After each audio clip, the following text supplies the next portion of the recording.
नाही झालं स्किल आहे.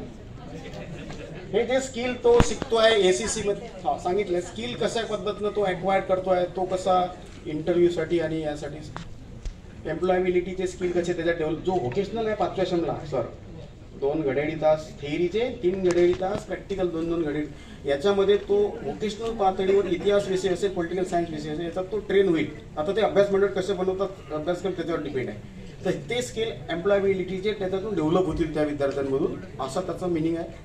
आणि ते स्किल वापरून मग तो जेव्हा बाहेर निघेल BA फायनलची डिग्री घेऊन, तर तो कुठं कशा पद्धतीने त्याच्यात ते स्किल येईल. तर त्याचे हे सगळे व्हर्टिकल आहे वेगवेगळे, की तो कसं व्यक्त होईल, तो कसं आपल्या विषयाचं पटवून देईल वगैरे वगैरे. ह्या अशा काही गोष्टी आहेत. करिक्युलम कसा असला पाहिजे याचे गाईडलाईन हे अभ्यास मंडळासाठी आपल्याला माहिती. हा हे केलेलं आहे आणि खूप उत्कृष्ट पद्धतीने चांगल्या पद्धतीची PPT डुडुल सरांनी बनवलेली आहे. मेहनत घेतली आहे त्यांनी या सगळ्या प्रोसेसमध्ये. ते सातत्याने आमच्या सोबत आहेत. आणि हे मार्कशीटवर येणारा हा परीक्षेशी रिलेटेड भाग आहे. आपल्याला याच्यात डोकं टाकायचं नाही. पण एखादा पोरगा मार्कशीट घेऊन येते सर, मी सर सांगायचं समजून आपणच झामल मार्कशीटच्या पाठीमागे फॉर्म्युला असतो. आता आपण ह्युमॅनिटीमध्ये काय आलेला असतो, मॅथमॅटिक्समध्ये पक्की असतो. असा तो विषय की ते समेशन असं तसं. तर तो भाग ग्रेट पॉईंट हा काय प्रकार आहे तिथे दिलेला आहे. हे ते इक्वेशन आहे. हे सगळं हे सायन्सवाल्यांनी मधामधात लुडबुड केली.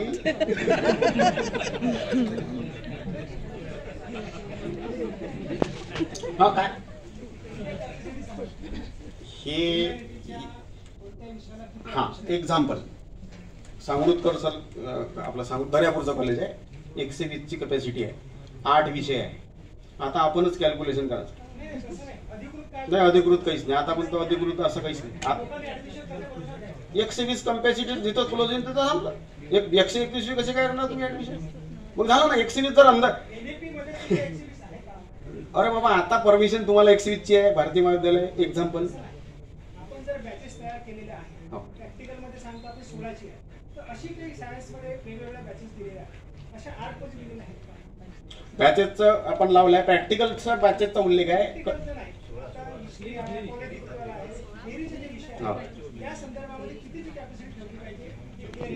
एक्झाम्पल देतो. नाही तुम्हाला असं कसं 120ची मान्यता असल्यानंतर तुम्ही 121 विद्यार्थी आतमध्ये घ्याल का. नाही घेणार ना. सरळ आणि लॉजिक. 120चं एक एक्झाम्पल घेऊ. कामरगावचं एक्झाम्पल घेतो मी, तुम्हाला पटवून देतो. नाही 120ची कॅपॅसिटी आहे. 121 पोरं आतमध्ये घेणार आहे का तुम्ही. अजिबात नाही घेणार. मग 120 आतमध्ये येणार आहे तर आपल्या सब्जेक्टसाठी समांतर वाटा. अजिबात नाही. आता जे इंटेक कॅपॅसिटी आहे ते समांतर पातळीवर तुम्हाला 120 पोरांना हिस्ट्री आवडतो. हिस्ट्री नाही मला साधा लॉजिक आहे. आतमध्ये फाटकाचे 120 पोरं आदले. आता ते किती कशा सब्जेक्टला कशा पद्धतीनं हे करायचं हे स्किल त्या प्राचार्याचं आहे, तिथल्या यंत्रणेतला आहे. याला काही वेगळं हे नाही. 120 पोरं इतिहास घेऊ शकतात सर, 120 पोरं पॉलिटिकल घेऊ शकतात. पण तसं करणार का प्राचार्य. नाही हो 160 विद्यार्थी घेणार का तुम्ही. नाही हे आपण थोडी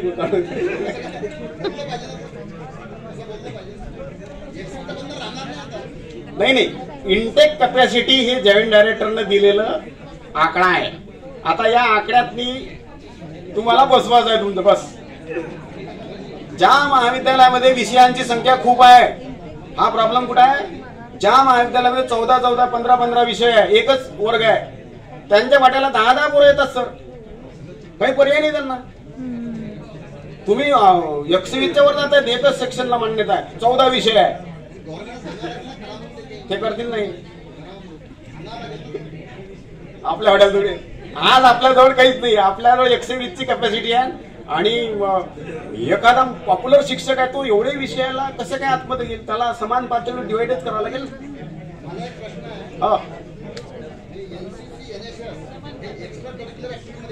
हो 2 भाग आहे त्याच्यात. 2 मिनिटं.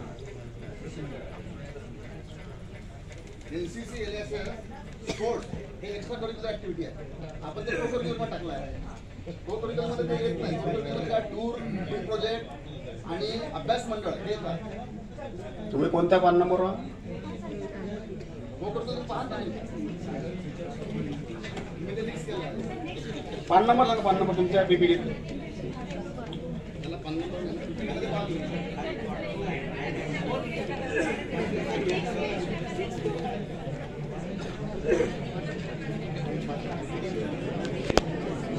फर्स्ट इयरला व्हर्टिकल F पान नंबर 48.